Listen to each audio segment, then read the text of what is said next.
Another day, another loss for stocks. The markets are falling and they have company in commodities. As the terms risk on and risk off come back to the market, the Dow and the Nasdaq are now down on the month.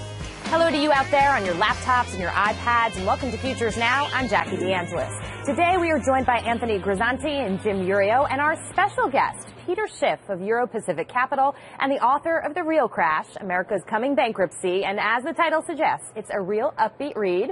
Peter, great to have you with us again. Thanks for having me back.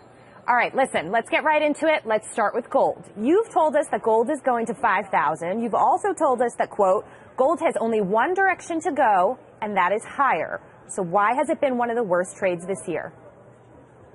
Well, I never said it wouldn't be a bumpy road. You know, a lot of people don't understand the fundamentals behind the gold market. They don't understand why it's been rallying for now, 13 years since this bull market began. And this is not the first correction. We've had many corrections, and a lot of people have been scared out of the market, but then the market goes on and makes new highs. I think there are more reasons than ever to buy gold. I think the fundamental case for gold is as strong as it's ever been. And I think despite this recent pullback, the technical case is good. In fact, now you have a better short-term opportunity in gold because I think you've got a good trade now just buying gold because of this decline. Hey, Peter, it's Anthony in New York. If the U.S. stops or scales back the QE program, what's the catalyst that will take gold higher? Well, they're not going to scale back QE. If anything, they're going to increase the size of the QE. You know, the only thing that maintains the illusion of recovery is QE. If the Fed were to stop, we'd be right back in recession. Now, it should stop because, unfortunately, the economy is so badly damaged by all this cheap money that we need a recession to fix it. But the Federal Reserve doesn't care about that. All they want to do is try to ease the short-term pain. And so the only way they can do that is to print larger and larger quantities of money. So they're going to up the size of the QE. They're not going to pare it back. They cannot exit. And so this is very good for gold. Central banks are trying to debase their currencies. It's a currency war. And the only real winner in a currency war is gold. Peter, this is Jim in Chicago. Quick question. When the Fed says something like they did yesterday and when they did a month and a half ago, where it almost sounds like they're being responsible, is that 100% just a trial balloon to see how risk assets will handle it, or do they have any intention of being responsible at any moment?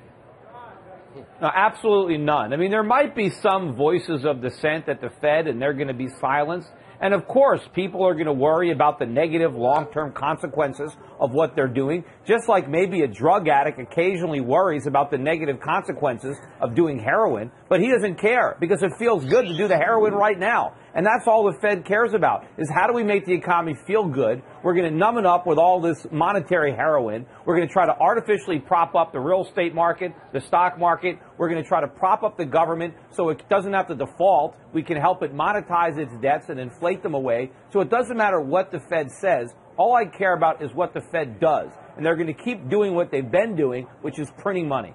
Okay, so your view is that they were just sort of testing the waters there, but they're not really going to pull the trigger and pull back on the quantitative easing. Well, Peter Schiff, you're our bull. Meet our gold bear. Joining us now is Credit Suisse's head of precious metals research, Tom Kendall. Tom, glad to have you on.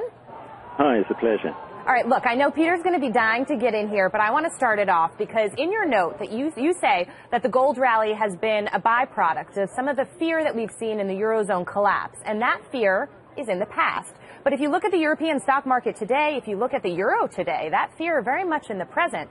So why are investors selling gold?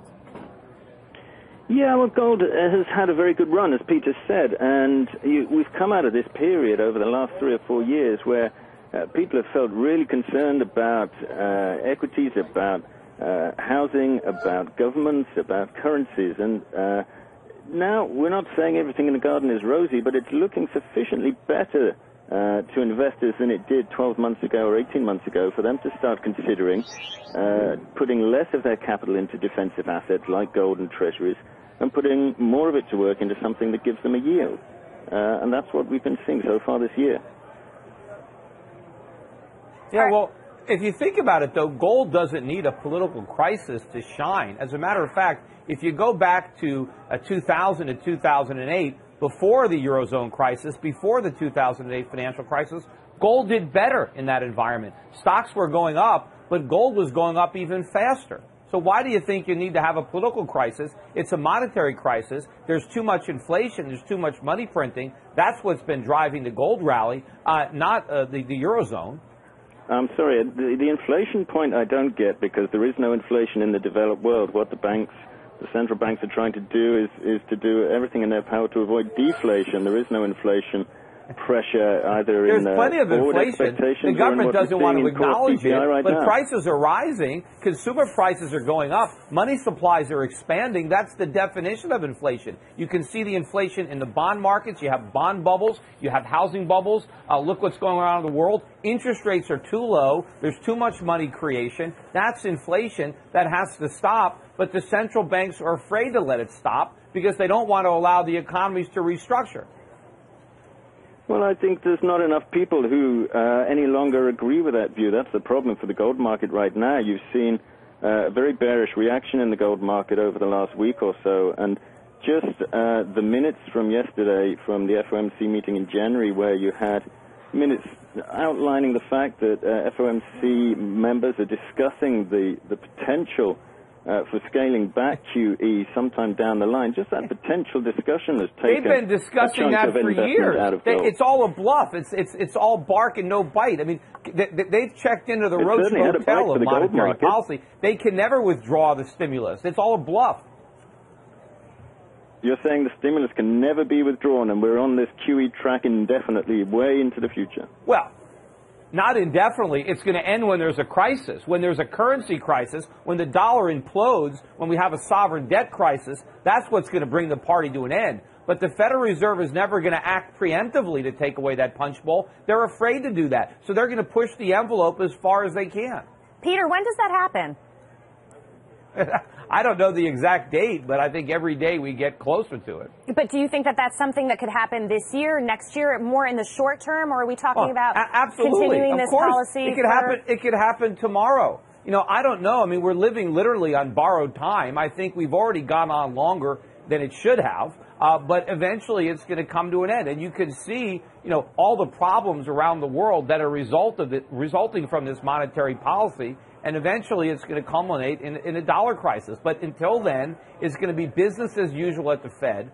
But they can't let on that the only thing standing between us and implosion is their quantitative easings. They want people to think that we have a viable economy. So they discuss the possibility of removing the training wheels, even though they know they can't remove them because QE isn't the training wheels. They're the only wheels. If you take the wheels off, the bike's going to fall over. Tom, your response to that?